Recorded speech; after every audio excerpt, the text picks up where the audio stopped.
Am I the jerk? I stole about 70K from my parents over the past year. My parents live in another state from me, but left a large amount of cash in a hidden location back here in our home state. I had access to this stash ever since they left. About a year ago, I lost my job and had been struggling to find new work in my area that pays enough to keep my bills in order. I got a little desperate and took what I needed from the pile to make ends meet. To make long story short, I kept going back as temptation was too hard to resist. The money was spent on mostly rent, food, and random expenses, and occasionally fun things like a video game. For the most part, just living. It's been a year now, and I've taken a noticeable amount, and I'm starting to really feel the guilt and weight of my actions. My parents collectively make about 300K yearly, and have been doing so for some time now, so they aren't strapped for cash. It was essentially an emergency fund I've been exploiting. But now I worry that when they inevitably discover that their money is gone, they'll press charges and send me to prison. I'm a newlywed, and I don't think I could give up my spouse and go to jail. The thought depresses me to the point where I think I'd rather pass on. I genuinely don't know how my parents will react when they find out what I've done. It's terrifying me. I love my parents very much, and the thought of this being brought to light breaks my heart. There's a good chance that they won't find out for another year or two at most. Part of me wants to enjoy what time I have left of them being oblivious, and the other part of me wants to get it over with and confess what I've done. Overall, I feel super crappy, but now there is no way I can repay them at this point.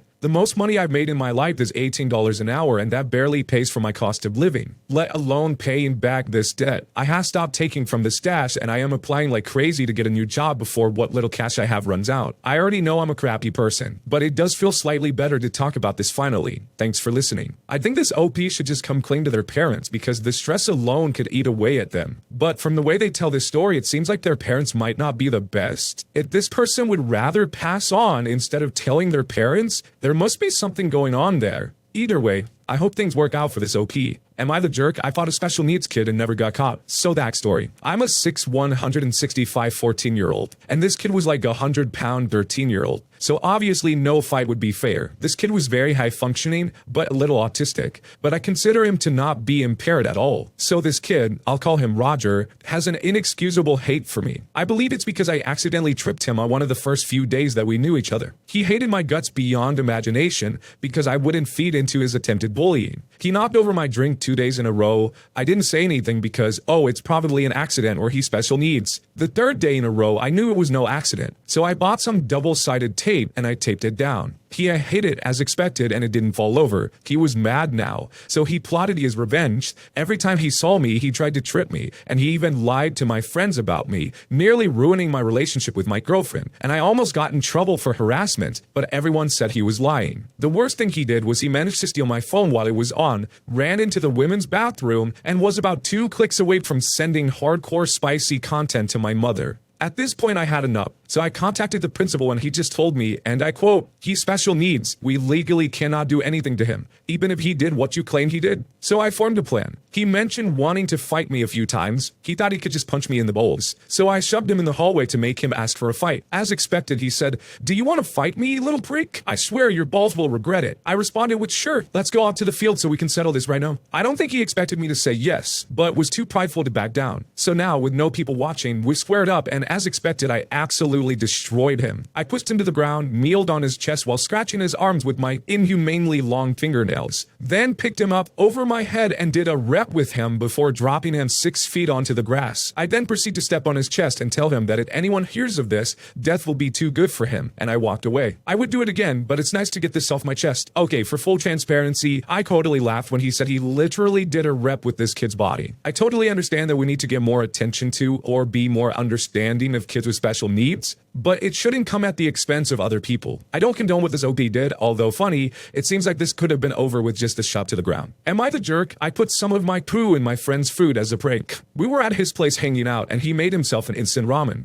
I've been wanting to play this prank on him for ages and I finally found the opportunity to do it. I went to the bathroom and took a quick poo and I didn't fully wipe my butt, so there was some residue left. I came back and when his back was turned for a minute, I reached up and dropped it into his ramen cup and stirred it around. He continued eating normally and didn't even notice anything. I was laughing to him so much and trying not to completely crack up as he kept asking me what was so funny. I just lied to him and said it was stuff on my phone. He still has no idea. I considered telling him because I don't want him to get sick, even though it was a small amount, less than a nickel size. I am worried that he will absolutely hate me even though we play pranks on each other all the time. What does everyone think I should do? Bro, this is absolutely crossing the line in my book. I don't care if you like pranks or not, this is just straight up gross and maybe dangerous. I hope the friend of this OP gets new friends ASAP. Am I the jerk? I nanny for a family with 3 kids and I stole the mom's diary and read it. Normal family with 1 boy and 2 girls. However, the mom was a doctor in the maternity ward and would deliver babies all night and sleep all day. She was kind of detached and unfriendly. She slept all day. One time while she was gone, I found empty tubes of morphine in her drawers. Then I got curious and read her diary. Turned out that the oldest child, a boy, was from a previous boyfriend who was an alcoholic jerk powderhead. She left him and took the baby and started a new life, having 2 children with her new husband. I worked for them for years and they never told me. I don't think the kids know either. They all look the same, so you can never tell. Eventually I developed my own substance habit, stole her morphine tubes and used them in front of the youngest baby.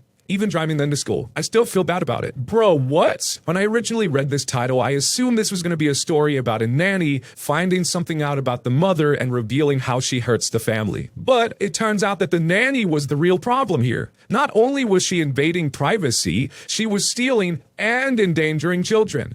Yeah, I'm not even going to ask the question. This OP is a total jerk. Am I the jerk? I stole my teacher's camera in the 6th grade and recorded cringy videos. Back whenever 6th grade was, I was in orchestra. I was forced to play the double bass. So as a 5', 11-year-old, I was pretty mad. The double bass was taller than I was. My teacher kept a video camera on his desk to record his class concerts and private sessions, where he recorded students to do tests with their instruments. One day, while putting back the heavy instruments, everyone was out of the room. I had turned my bag around on my chest instead of my back, and I looked at his desk that was in the very back of the room, and on his desk was the camera. I grabbed it as soon as I saw it. I bagged it and left. Passing my teacher in the hallway, we made eye contact and all I did was wave walking past him swiftly. About a week later, he had finally noticed. One day walking into class, he had a picture of it on the board, and people were looking around for it. Suddenly he goes, I know who took it. If no one brings it back by the next class, I'm contacting the authorities. Now, 11-year-old me was scared out of my mind. The next class, I dropped in by his computer and never told him. What did I record? Crappy Minecraft gameplays, pointed the camera at the monitor and made the worst quality video ever. But to this day, I've never told anyone. I love that 1, this kid recorded cringy Minecraft videos with the camera, but 2, that he fell for the classic, I know who did it and if you don't return, I'm calling the police trick. Kids are so dumb sometimes. Am I the jerk? I bullied one of my best friends so I wouldn't be bullied. Some background info before I get into it. I've had this friend who I've known and has stuck by my side since we were in kindergarten. Let's call her Trisha. We are well past high school graduation and still to this day she's always been there for me and I for her. It still makes me feel kind of crappy because back when we were in high school, we were in this kind of friend group. It was just me and one of my other best friends at the time. The problem is that the other friend of mine was kind of rude. Let's call him Nate. Nate was a bully to say the least. He was always making mean jokes at people's insecurities, but that's just how he was, and if you didn't like it, you wouldn't be friends with him. I liked being friends with him, but I hated when he would joke around about the things I'm insecure about. But if you tried to tell him that this joke wasn't funny, he called you sensitive, and usually anyone else in the group would get on your case as well. Well, Jisha wanted to start hanging out with me and Nate. I wasn't so sure because of how he was, but they were already acquainted, so I hesitantly agreed. Well, he obviously started bullying her about stuff that was out of her control. Her hair, appearance, forehead, etc. He always criticized her hair the most and would mock her when she talked by saying ooga booga. She's black and he's not, so this was kind of racist. I obviously felt bad, but I was glad he was making fun of her and not me, so I would join in on the bullying. I didn't see it as racist or bullying at the time. I was young and just wanted to fit in. Now that I'm older, I feel horrible and I just want to apologize, and she seems to have moved past it and is on her own journey of self-love. We keep in contact and I always make sure we're okay and we'll constantly check in on one another. She's still my best friend to this day, and it makes me feel bad knowing what I did to her. This dude Nate sounded like a total jerk. I feel like the whole, if you don't like my jokes, you're just sensitive, is just an excuse that sensitive dudes use when they can't handle criticism. I don't really hold anything against the OP because the only person's opinion here that matters is the best friends. I think everybody did stupid stuff during their school years just to try to fit in. Am I the jerk? I broke my ankle hiding from the cops after taking an anti-socialism sign down. It's been a few years now, so I'm pretty comfortable telling this. Not sure if this violates Rule 7, is not specifically about politics. There is a political sign involved, but that's the first 2 lines of the story. Just before the 2020 election, a sign went up near my house. I don't recall everything it said, but the last line was something like socialism is slavery, but Republicans are our last hope. It was on a vacant lot, so I'm pretty sure the owners of the land didn't approve it. Regardless, I didn't want something like that in my neighborhood, so I did something about it. In the middle of the night, I snuck out of the house, dressed in all black, face mask, gloves, the works. The street was quiet, but if a car drove by, I could duck down into the tall grass. grass. It would be hard to see me even if you were actively looking for me. I got up to the sign and using a knife I freed it from the pole.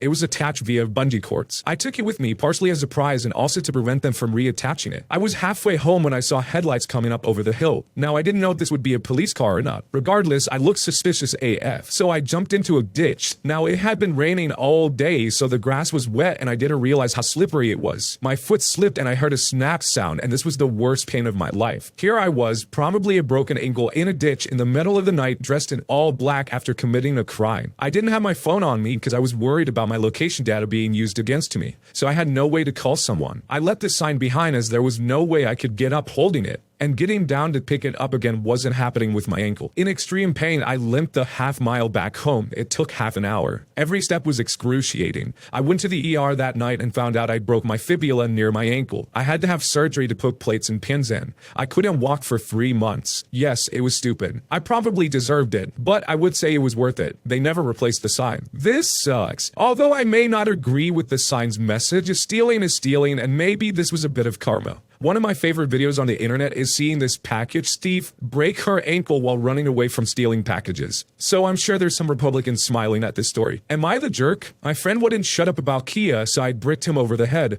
I'm not asking for forgiveness, he asked for it. I was chatting with a friend of mine about a month ago, and he told me all about a new car he had just got and how great it is. I had inquired about what car he had got, and he had dropped the bomb that he willingly went out and purchased with his own hard-earned money, a Hyundai Santa Fe. I asked him if he was feeling okay, and he insisted he was. He went on about how great it was and how Hyundai makes such good vehicles. I insistently disagreed with him, but then came the straw that broke the camel's back. He said that his Hyundai was a better vehicle than my 2014 RS6, just because it's older, and went on to argue that Kia Hyundai is better than the entire Volkswagen group. I flew into a frenzy of rage, and I grabbed a brick from the ground. We were near a construction site, and I hit him over the head with it. Doesn't he know that Volkswagen is the third most valuable car company? The only thing Kia is known for is their seatbelts breaking during crashes and their inflated MPG. Volkswagen has the power of Bugatti, Lamborghini, Audi, Volkswagen, Skoda, Ducati, and Porsche. I freaking hate Kia. I'm assuming this is a troll confession, but Jesus. How dare that friend not know all the great things about Volkswagen? Like how they admitted to cheating in emission tests in the USA,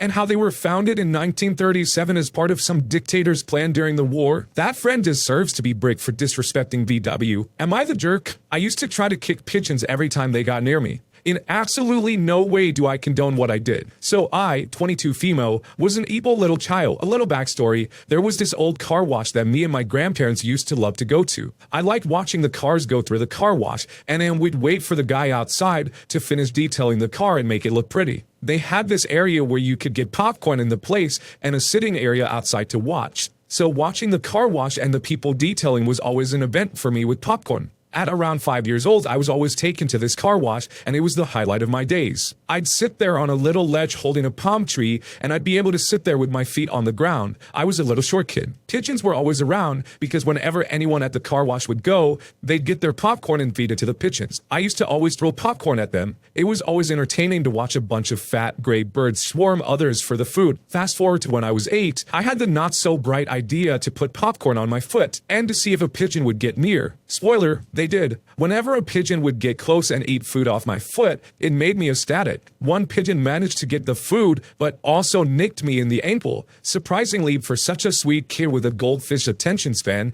I had a bit of an anger issue. I started to put the popcorn on my foot and kick at pigeons when they got close. Granted, I wasn't strong enough to do any damage. I did no harm, but I got one in the beak and it flew away and ate from someone else's popcorn. My grandparents were pissed. They took my popcorn away and told me, "You don't ever hurt an animal, even if they hurt you by accident. They just want to eat, and they don't get enough food where they live." I remember sobbing, knowing that I hurt animals was bad, and I hurt the thing I love the most. I was never taken to the car wash again, but my love for animals only grew. I have never hurt a pigeon after that. In fact, I've saved a couple on numerous occasions. But child me was a rotten little thing. Young me makes me never want to have kids. This story made me laugh out loud because I visually see a little happy kid just punting pigeons across a car wash. I think it might have been a little harsh to never take the kid back to the car wash again, especially since they loved it so much. But at least the OP learned a valuable lesson from this whole experience. So that's it for today's episode. Let me know your favorite story in the comment sections down below. Don't forget to follow on Spotify and hit that subscribe button if you want more content like this in the future.